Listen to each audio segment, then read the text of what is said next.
Where legends breathe again. Eldmyth. Hidden in the shadows of emerald forests, mischievous and cunning, the leprechaun guards his pot of gold.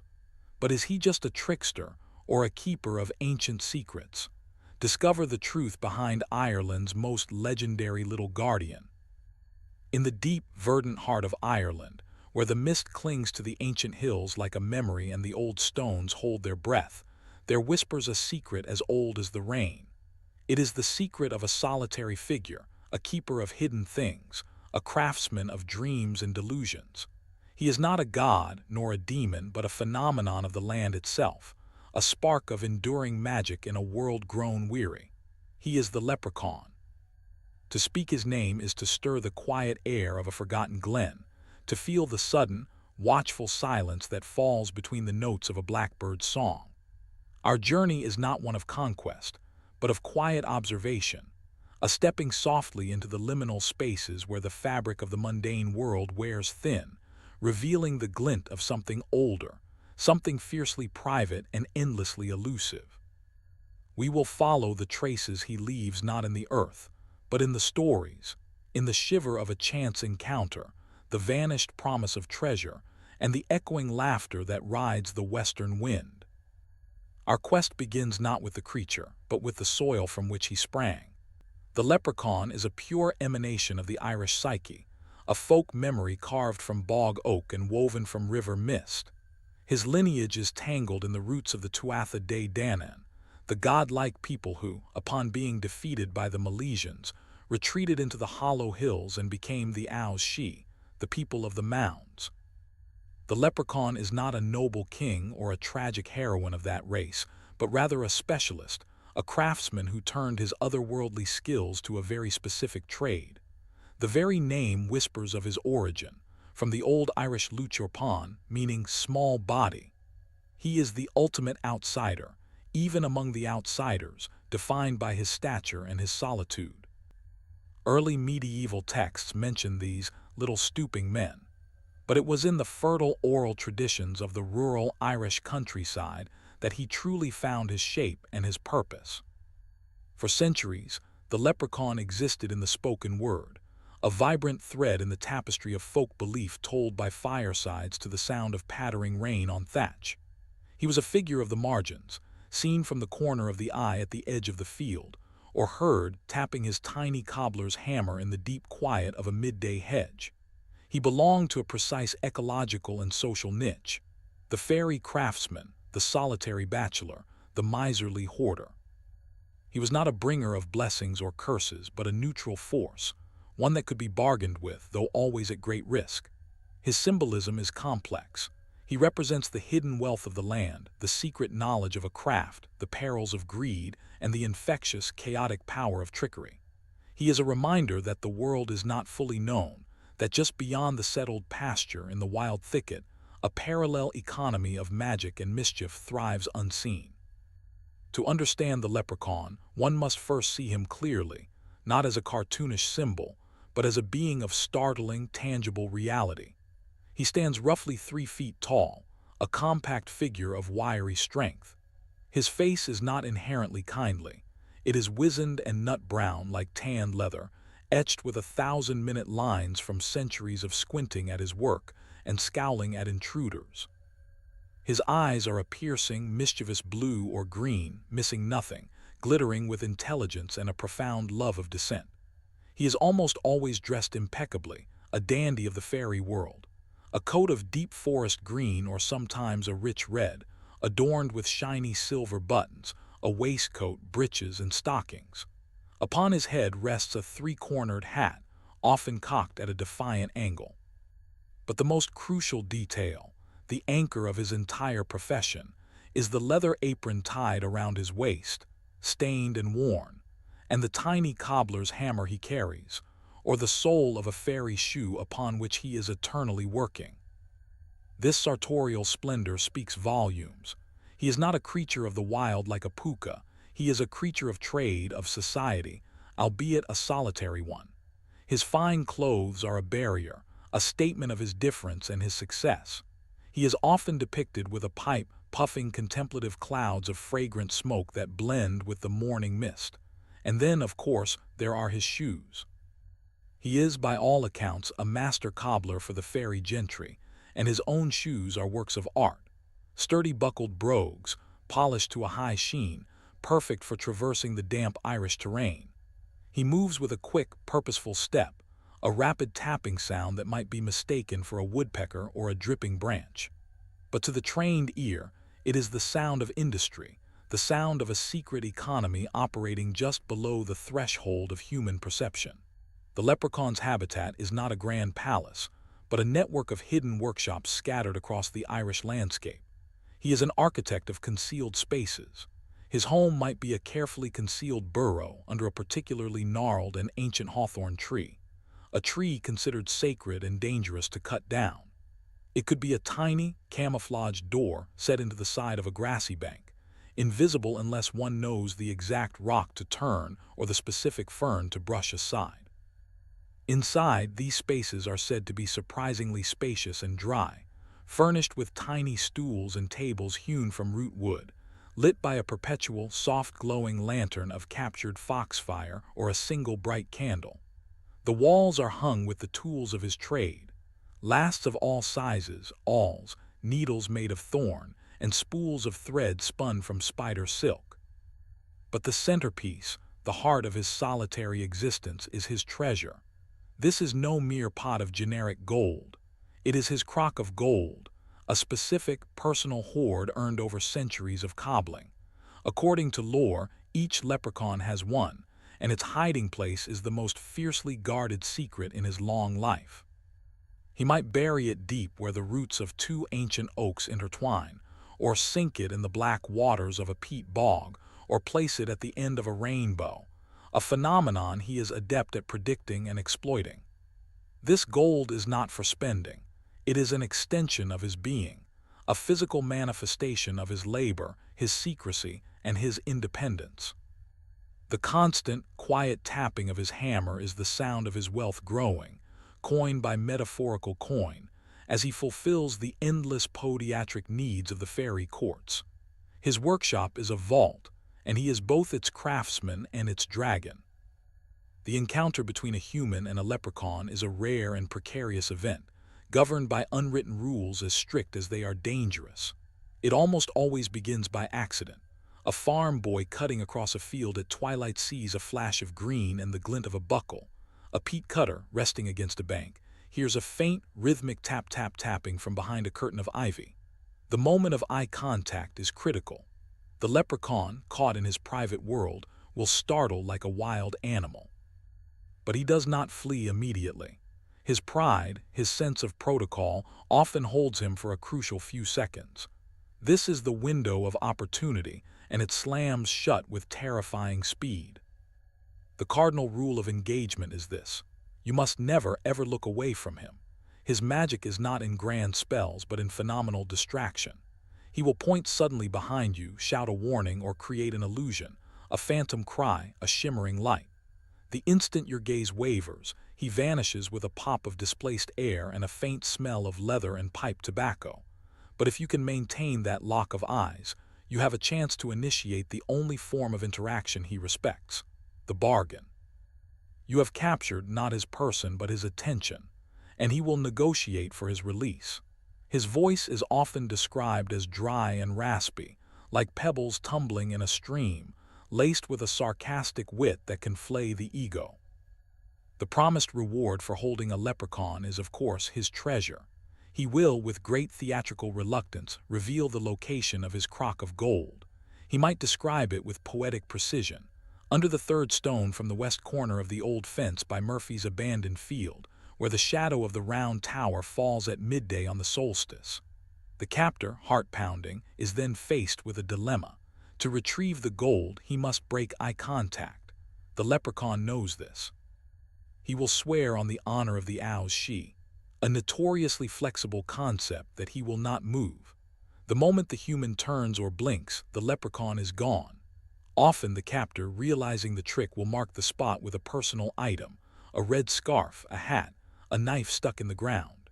He will run home for a spade, only to return and find every tree in the field, every rock on the hillside, festooned with identical red scarves or hats or knives. The leprechaun's laughter, a sound like dry leaves skittering on stone, echoes from everywhere and nowhere. These encounters are not mere jests. They are profound lessons in futility and the nature of desire. The gold is almost never obtained. The leprechaun is a guardian of a specific truth, that some forms of wealth are inseparable from their keeper, that the pursuit of magical fortune is a game designed for the mortal to lose. He teaches the perils of greed and the folly of believing you can outwit a being whose entire existence is dedicated to cunning.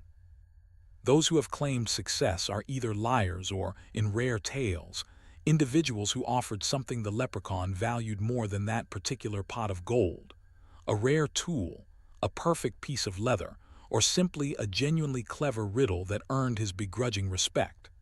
The transaction, when it happens, is always one of trade, not theft. Beyond the solitary shoemaker, the lore speaks of a darker, more collective aspect, the leprechaun's music.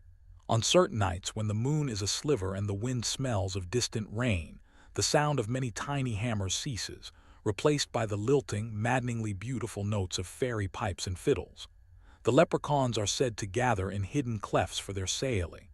These are not joyous celebrations, but rather intense, rhythmic, and strangely mournful sessions. The music they play is so captivating it can draw sleepwalkers from their beds, leading them over dangerous terrain toward the sound, which always remains just out of reach. To hear the fairy music is to be haunted by a beauty you can never fully grasp, a melody that will echo in your dreams forever, leaving a permanent ache for the uncanny. This connects to another rare and perilous interaction, the leprechaun as a marker of supernatural debt. In some stories, a leprechaun in a bind might accept a lift from a mortal on horseback.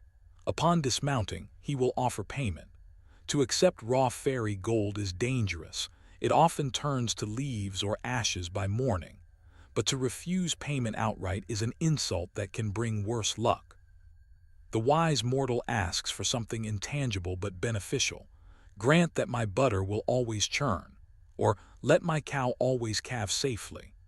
These boons, tied to the land and the home, are within the leprechaun's purview as a spirit of place, and they bind him to a positive, if minor, role in the human world. It is a delicate diplomacy with a chaotic entity. The leprechaun's role as a trickster is not random malice. It serves a deeper ecological and social function in the folkloric ecosystem. He is a liminal being, existing on the threshold between the human world and the other world. His tricks act as a barrier, punishing curiosity that stems from greed while occasionally rewarding cleverness or kindness. He upholds the secrecy of the owl's she. By making fools of those who seek to rob him, he reinforces the taboo against disturbing fairy places and the danger of overreaching human ambition. He is, in a sense, the immune system of the hidden world, using laughter and frustration as his weapons. He teaches respect for boundaries, both physical and metaphysical. His relationship with other fairy folk is also telling. He is not a servant but a contracted artisan. He serves the fairy aristocracy, but on his own terms. He is often portrayed as somewhat cantankerous even with his own kind, valuing his independence above all. This paints him as a figure of self-reliance, a master of a trade that even the powerful need. In a culture that valued skilled craftsmanship, the blacksmith, the bard, the weaver, the leprechaun is the ultimate fantasy of the artisan, indispensable, secretive, and answerable only to himself and the quality of his work. His trickster nature is thus also a defense of his autonomy, a fierce refusal to be bound or controlled by anyone, mortal or fairy. Let us now immerse ourselves in a specific legendary encounter, a tale whispered in County Kerry. A young, clever woman named Bridget, known more for her wit than her wealth, was fetching water from a holy well at dusk. As she bent down, she saw, reflected in the dark water, not her own face, but the image of a little man in a green coat sitting on a mossy stone behind her, counting gold coins that shone like captured sunlight. She did not startle or turn. Instead, she spoke to the reflection calmly. "A fine evening for counting your fortune," she said. The leprechaun, named Lorcan, was so astonished she hadn't spun around that he dropped a coin, which rolled to her feet. He demanded its return, but Bridget, keeping her eyes firmly on the water's reflection, said she would only give it back if he told her a true story she had never heard. Lorcan, intrigued by the novelty of the request, most people just demanded the gold, agreed. He told her a heartbreaking tale of a fairy love lost to the sea. Moved, Bridget turned and handed him the coin, breaking the gaze. He vanished instantly, but his voice lingered on the wind. "For your kindness, your well will never run dry, and your wit will never grow dull." And it was said to be true. Bridget never found his gold, but she lived a long life of sharp counsel and abundance, proving that some encounters with the hidden folk yield riches no coin can represent. Not all tales end with such mutual respect. A darker legend from Ulster tells of a greedy miller named O'Brien who, after a lifetime of harsh dealings, finally caught a leprechaun by sheer luck, pinning him under a fallen sack of grain. The leprechaun, wheezing and furious, quickly pointed to a giant, ancient yew tree in the center of the miller's own field. "My crock is buried at the foot of that tree," he spat. O'Brien, delirious with greed, ran for his axe. The leprechaun called after him, "You'll need to cut it down to dig, fool. But mind the bees." O'Brien ignored him, thinking it another trick. He swung his axe into the ancient hollow yew. What erupted was not bees, but a seething torrent of fairies, sprites, spirits, and guardians of the tree, in a storm of wrathful light and sound. They did not kill O'Brien. Their punishment was more poetic. They cursed his mill. The water wheel would turn backwards. The stones would grind only to dust, never to flour. The grain he stored would sprout and writhe as if still in the field. Within a year he was a ruined man, his wealth turned to chaff and confusion. The leprechaun was later seen sitting on the now-dead yew stump, smoking his pipe, a lesson etched into the landscape. The story became a warning. The leprechaun's treasure is often protected by ties to the natural world, and violating one sacred thing to obtain another brings only desolation. His trick was not a lie, but a test of wisdom, which O'Brien failed catastrophically.